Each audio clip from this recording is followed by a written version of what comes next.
Hurricane Melissa, a monster storm, slams Jamaica, tears into Cuba, and is still incredibly powerful.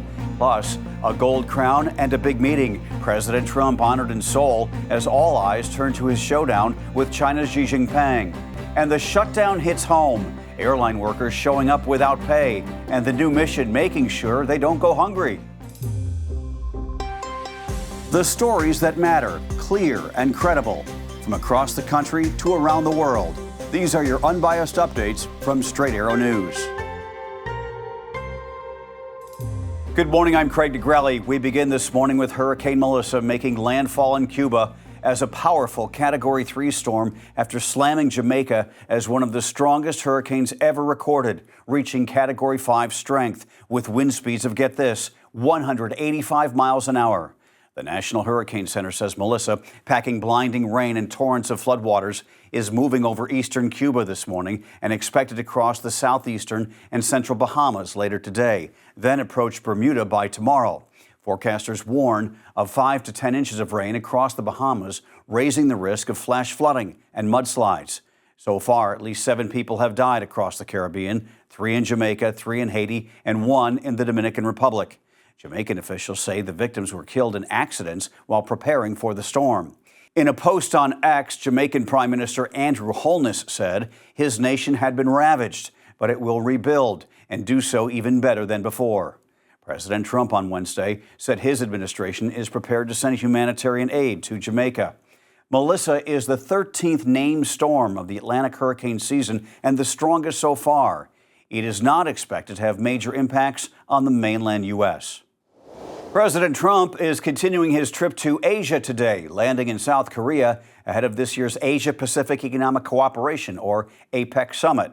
During a keynote address at an APEC luncheon, Trump said the world is entering a new era of trade, one that will require deals that are good for everybody. Upon his arrival in Seoul, South Korean President Lee Jae-myung awarded Trump the nation's highest honor, the Grand Order of Mugunghwa, for his efforts to promote peace on the Korean Peninsula. He is the first American president to ever receive the award. Trump was also presented with a replica of a golden crown, a 1,500-year-old royal artifact, considered one of the heaviest gold crowns ever discovered. The president is set to hold trade talks with South Korean leaders today. According to the Associated Press, officials in Washington and Seoul say the main sticking point remains Trump's demand that South Korea invest $350 billion in the United States. But it's his meeting with Chinese President Xi Jinping, set for tomorrow, that is drawing the most attention. Here are the expectations after months of trade tension. And I think we're going to have a great meeting with President Xi of China, and the amount of problems are going to be solved. I'm very optimistic. I am. And I know a little bit about what's going on because, we have been talking to them. I think we're going to have a very good outcome for our country and for the world, actually. I think it's important for the world. China's foreign ministry said Wednesday it hopes the meeting yields positive outcomes and that Beijing is ready to work with the United States to inject new momentum into the relationship between the two countries. Israel has now resumed airstrikes in Gaza less than 3 weeks after President Trump brokered a ceasefire meant to stop this very thing. Palestinian officials say at least 100 people have been killed in the new barrage of strikes.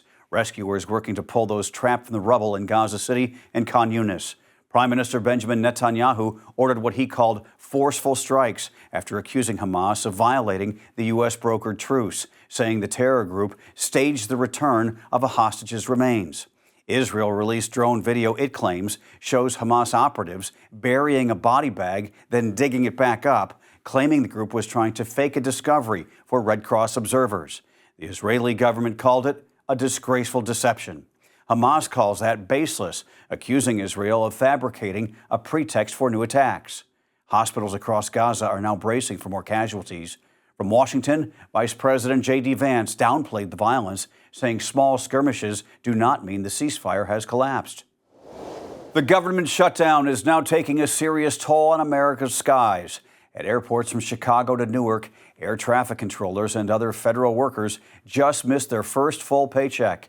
United, Delta, and JetBlue are now feeding those workers, donating meals at hubs nationwide as essential staff, without pay, keep planes moving. Airline reps say it's a small gesture of support as frustration builds 29 days into the government shutdown. At LaGuardia Airport in New York on Tuesday, Transportation Secretary Sean Duffy said there's not much wiggle room in the FAA budget to cover payrolls, adding that the only real fix is to reopen the government. Duffy also warned that staffing shortages are responsible for up to 40% of flight delays this week, something the president of the National Air Traffic Controllers Association says makes the skies less safe. We are the rope in this tug-of-war game, and that is what we're trying to raise awareness to. As the pressure mounts, as the stress continues, our air traffic controllers are thinking about how to, have a side job instead of about safety, instead of about the American flying public. We're going to have to slow it down. As these people cannot focus on their job, that makes it less safe. The union says many controllers are picking up gig work just to pay their bills. Others say they're forced to choose between medication and rent. We have to figure out what we're going to do with what little money we may have left in savings, or how are we going to figure out, are we going to get more money coming in? We're going to start driving Uber, we're going to start doing maybe DoorDash, figure some other kind of way to generate income while still going to our jobs in air traffic control facilities and doing the work in aviation safety professions across the country without getting paid. More than 1 million military and federal employees could miss out on pay again this Friday as the stalemate in Washington drags on, and the pressure rises far above the runways. On Tuesday, the Senate, for the 13th time, failed to pass the House bill that would fund government operations through November 21st. Republicans were again 6 votes short of the 60 necessary. As construction continues on a new $300 million grand ballroom at the White House, the Trump administration has fired all 6 members of the Commission of Fine Arts, the board that oversees federal design and construction projects in Washington. In an email to media outlets, the White House says it is preparing to appoint a new slate of members that are more aligned with President Trump's America First policies. All 6 members who were dismissed had been appointed by President Biden.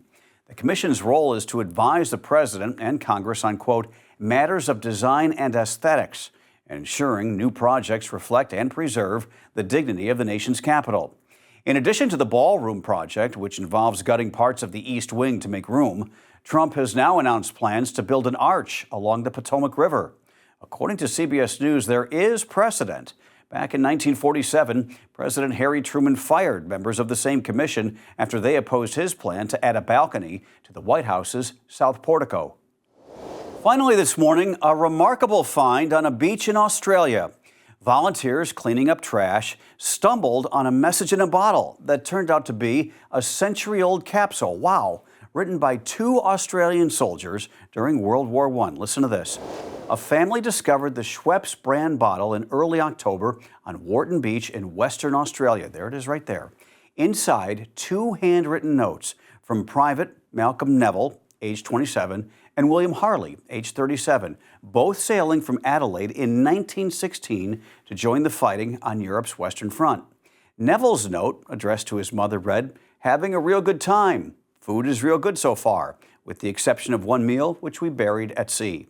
Harley wrote that they were somewhere at sea and that he hopes the finder will be, as well as we are present. Despite being soaked, the paper was still legible more than 100 years later. Harley's granddaughter called the discovery stunning and a miracle.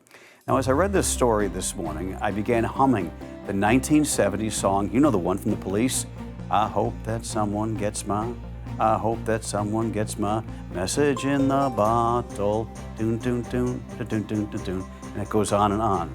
In this case, they actually did get the message in the bottle. How cool is that? Amazing. All right, before we head out this morning, here's what we're tracking today. In Minneapolis, the Metropolitan Airports Commission teams up with local charities to hand out food to federal employees affected by the shutdown. The same hour in Vermont, lawmakers hold a presser to lay out how they will keep food and heat flowing to residents cut off by federal aid freezes. Tonight in Mississippi, Vice President J.D. Vance and Erica Kirk, the widow of conservative commentator Charlie Kirk, speak at a Turning Point USA event. And late tonight in South Korea, President Trump may hold a sideline meeting with China's President Xi. We appreciate you spending part of your day with us here on Unbiased Updates, the fastest, fairest 8 minutes in news. Watch or listen anytime on the SAN app or at san.com/unbiasedupdates. You can also stream us on Spotify. Those are your unbiased updates for this Wednesday. We'll see you back here tomorrow. For all of us here at Straight Arrow News, I'm Craig DeGrelli. Have a great day.